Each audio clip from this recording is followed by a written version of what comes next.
Hello, Thrivers. Welcome back. So, today I'm talking about a topic that I have not talked about in a long time, and it has to do with parenting after or during covert narcissistic abuse. So, if you have children with a covert narcissist, you're going to want to watch this video. We're going to talk about three things. I'm going to talk about some painful truths that we really need to understand. We're going to talk also about the after effects of having this narcissistic family system, how it affects not just the spouse, yourself, but also how it affects the children and your relationship with your children. And then we're going to talk about some tips that can help you to start rebuilding your family in a healthy way.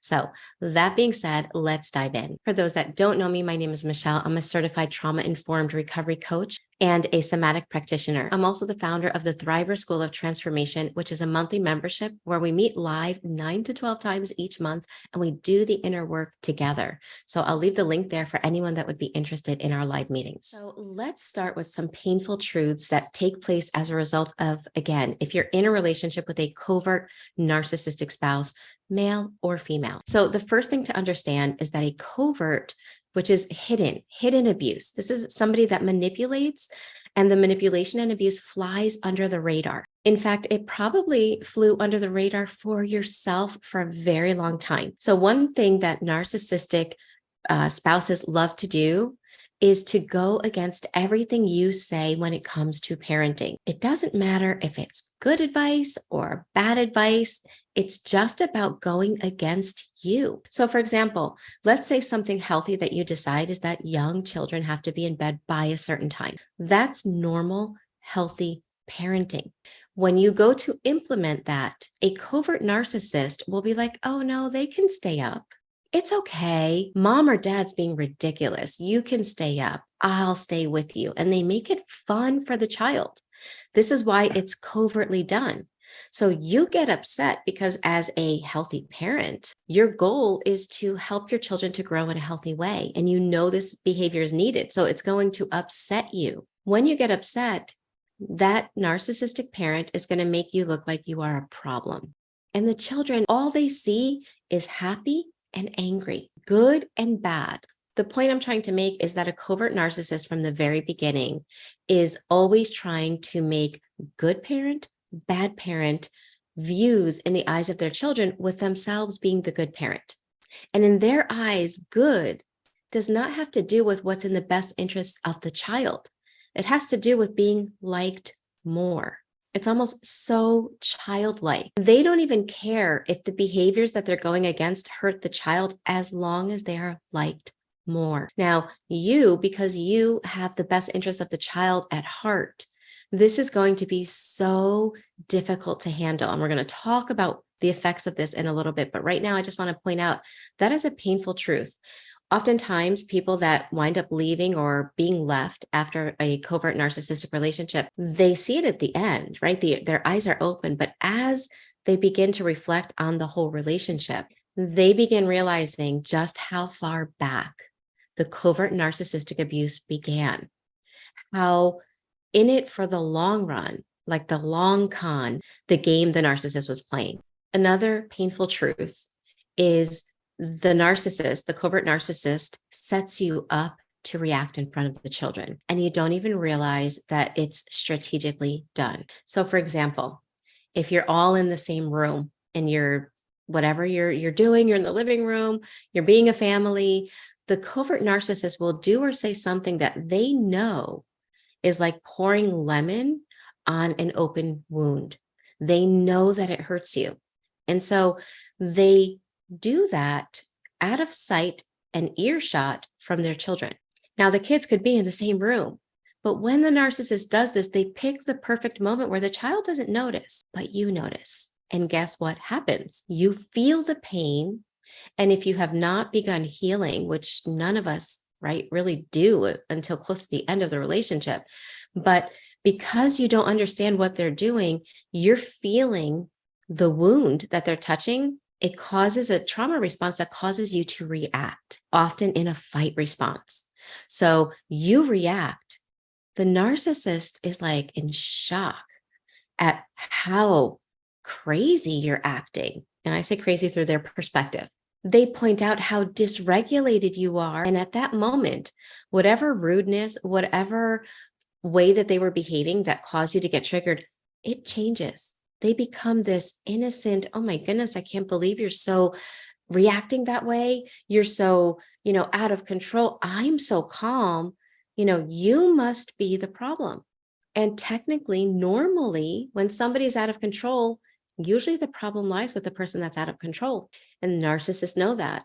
They're out of control on the inside. And so they have to do something to you to get you to feel what they don't want to feel so that you go out of control and they can be like, oh, it's not me, it's my spouse. Children, notice they're out of control. I'm calm. Bad parent, good parent. And this is another way that they are shaping the minds of the children to view you as the problem.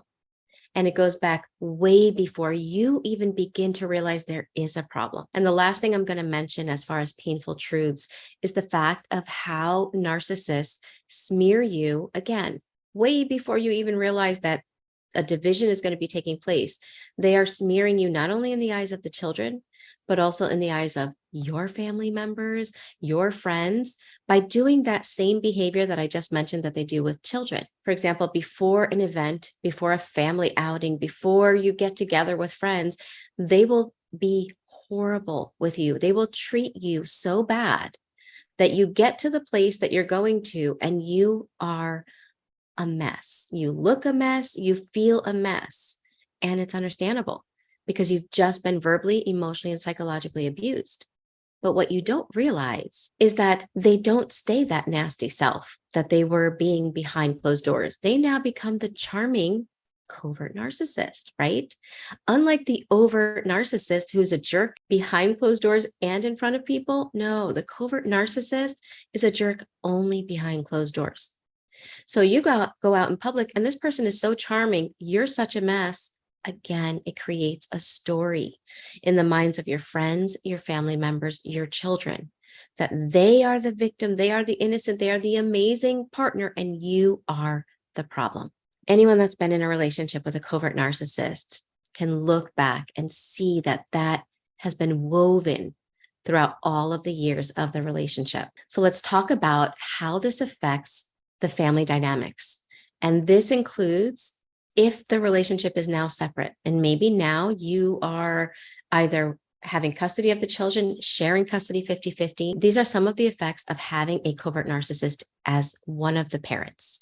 Number one, you will find if you are the victim of the covert narcissist, you will find that your children, again, whether you're the mother or the father, you will find that your children do not respect you. In fact, the way that they talk to you, the way that they treat you is appalling and difficult to swallow, because unlike a romantic relationship, this is a whole different kind of relationship. This is one that with your kids, you love them unconditionally. And so to see this behavior is extremely painful, especially if you haven't healed yet, because the way your children are treating you often is like they are the minions of the narcissist. Now, I want to highlight, if your children are minors, this is not their fault. We cannot get upset with minor children saying that they're the narcissist when the reality is that they are simply the victims also of narcissistic abuse. Now, as they grow, they will have to make a decision of what kind of person they want to be. But while they are minors, they are victims of what this narcissistic family system does. It's almost like getting upset with somebody for having to be in a room with people that smoke, even if you didn't want to be there. Let's say you had to, it's a waiting room or something. You had to be in this room for whatever reason. And we get mad that the person smells like cigarettes. Like, how could they not if they spent an hour in a waiting room with people that were smoking? Right? So we have to understand that after narcissistic abuse, your children are going to have what we call narcissistic fleas, and so will you. So I just want to throw that out there as a painful truth as well. The other thing that is very common with children of covert narcissistic family systems is that they are used to drama. In fact, children of narcissistic family dynamics, especially covert narcissistic families, but this can probably apply to overt as well, They feel more comfortable when there is chaos and drama than when there is peace. Why? Well, you have to remember that a covert narcissist gets mad out of nowhere. So oftentimes you can be happy, you can be feeling peace, and all of a sudden there's like this emotional warfare taking place. What this creates in children as well as yourself is an inability to feel comfortable in peace, because your nervous system remembers all the times that you were feeling peace and something horrible happened. So you take them out of the narcissistic environment. Let's say you're separated, you're living now just you and your children, and they're creating drama. The reason is because their nervous system as well has an overcoupling. We call this in somatic experiencing, an overcoupling in the nervous system where peace is coupled together with danger. And so when there's peace, you will find your children creating drama. And again, this is so difficult when you're just healing yourself, because it's like they're keeping the patterns that you had with the narcissist alive. Now we're going to talk about some tips how to break them, but I'm just kind of laying it out right now. Something else that comes about as a result of covert narcissistic family systems is that there are no boundaries in the family. You to your children with each other, your children with you. Because in a covert narcissistic family system, you're not allowed to have boundaries. I know some families that weren't even allowed to have closed doors. And I mean closed doors, including for the bathroom. So there are no boundaries. Even if you leave the narcissist, you're going to notice this with yourself and your children. And then the last thing I want to mention, and this is certainly not an all-inclusive list, but I don't want to overburden you guys. So the last thing I want to mention is the fact that your children will use anger and frustration to manipulate you. And again, this is something they learned. They weren't born to do this. It is not part of who they were down to their DNA, but they learned how to do this by your narcissistic partner. A lot of people that wind up struggling in narcissistic relationships have a history of not feeling comfortable in the anger of other people. In other words, in your childhood, probably you may have had a narcissistic parent, or you may have been made to feel like when somebody's angry, it's your fault. And so in childhood, you form this belief. It becomes part of your subconscious beliefs that when somebody's angry, it's your fault, and that means you're bad. Now, you're not consciously thinking this when you become an adult. You're not saying, oh, I'm bad. No, but your nervous system is. When you have this subconscious belief, okay, subconscious meaning it's out of your conscious awareness. So if somebody's mad, you feel so uncomfortable. You want to, it's like something inside of you pushes you to do anything to make that person feel okay. Because to your nervous system, when you can make them feel okay, that means you're safe. That was what you did in childhood. And until we start updating these subconscious beliefs, they play out in our relationships when we're adults. And so they play out with the covert narcissistic spouse, and then they can play out with our children. Our children get upset, and that mechanism, that subconscious belief gets touched on, which turns on our trauma response, in this case of fawning, of doing anything to appease so that there's peace. So that's something else that you may notice happening even after you leave the covert narcissistic relationship. If we do nothing, if we simply leave a narcissist and we're raising our children, and that's the extent that we do, we can accidentally continue to show up in a way that keeps narcissistic abuse alive. And this is why this is also a painful truth, because this is not intentional. This is never our motive, but it's something that we need to bring into our conscious awareness to realize is a reality if we don't make the inner changes necessary to break the patterns of narcissistic family systems. So I'm going to mention a few tips that help. Okay. The first thing that I see a lot happen, and I get it because I'm a parent and I can completely understand this. But as a parent, we start seeing the damage in our children. We start seeing the narcissistic tendencies in them. And what do we want to do? Well, we want to be Mama Bear or Papa Bear. But what happens when we want to save our children, we enter what's known as the drama triangle. There are 3 roles in the drama triangle: persecutor, victim, and rescuer. Covert narcissists live their life spinning on that triangle from one role to another.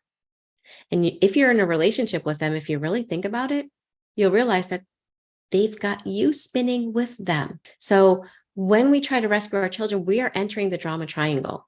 And when we do that, the second we are in that drama triangle, we will flip from one role to the other, even with our children. And so we have to learn how to show up for our children in a way that is not rescuing them, which means we have to learn how to be with them in their pain, in their discomfort, in their anger, instead of trying to take it away and save them from it. The other thing that we need to do is we need, if we want to break the patterns of narcissistic family systems, is that we need to learn how emotional triggers show up. We need to learn what our triggers are, why they're in our body, how to work with them, how they turn on our trauma responses, and how to work with our trauma responses. And those things are not just cognitive learning. We have to somatically bring our body, we have to have our mind and our body learning how to work through this trauma. Emotional triggers show up in the body. And so it takes mind and body modalities to help us to work through that. Time does not eliminate emotional triggers. And so if we don't do the work to remove and work through and rebalance our nervous system after narcissistic abuse, when it comes to emotional triggers, they will continue to be poked and poked and poked, often by our children. Nobody touches on our triggers more than the people that mean the most to us. And the responsibility of those triggers is not stopping people from triggering you, but it's actually doing the work to remove the trigger. It's like a splinter in the soul. We have to remove it so that it doesn't constantly activate us to the degree that it does, because it's stuck in our body. And part of working through our triggers is increasing the capacity that we have to be with people that are upset, to be around people that are angry, to be around people that are disappointed, to be disliked. And so that's what's stuck inside of us. And we have to learn to build our capacity to be able to be with people that are upset. Because if we don't build that capacity, our body, our survival brain will see how uncomfortable we get, and it will fling us into a trauma response, which will either be fight or fawn, which means with your children, you're either going to show up angry in a way that is not really you, or you're going to fawn and appease them, which only allows certain characteristics in them to continue. So it's really important to learn how to work through emotional flashbacks. And we have to learn how to put down boundaries, how to enforce them, not from a triggered state. So some people will be like, yeah, I put down that boundary. I was pissed off and I put it down in a way that was really aggressive, but I put down the boundary. Well, it's awesome if you did that, right? You were able to put down a boundary. However, if you put down boundaries from a triggered state, we're still keeping the chaos alive. Whenever a child winds up triggering a parent, it keeps the narcissist's dynamics alive of anger, trigger, back and forth, flinging from on the drama triangle of persecutor, victim, rescuer all the time. So it's really about learning how to do these things without being in a triggered state. And guess what? That's a lot. It's almost like a whole inner rewiring system that we have to do. And if we really want to break out of narcissistic family systems, and we don't want our children to repeat them either, that's what's involved. And even though it's a lot, I want to tell you, it's worth it. It's worth it to start seeing your children learn healthy behaviors. It's worth it to start seeing them learning how to shed that drama that they sadly were born into, and it became like an addiction for them as well. Watching them break free of those things makes all the effort of working through this worth it. So don't give up. And I want to invite you, if you're struggling and you can't seem to be able to work through these things with videos alone, I have a monthly membership. It's Thriver School of Transformation. We meet live on Zoom 9 to 12 times every month. And we take different themes, different points of the healing journey, and we dive deep in them each month. So for example, in the month of August, we're talking about our inner critic. We have to change our inner dialogue so that we don't have the internalized voice of the narcissist. Our children, guess what, have the internalized voice as well. So as you learn how to work through these things, you help your children. In the upcoming months, we're going to deep dive into self-abandonment, emotional triggers or emotional flashbacks, social anxiety, and so much more. So I'll leave the link there for anyone that's looking for a resource that is affordable and consecutive, something that you can follow weekly so that you can build your capacity to work through this trauma.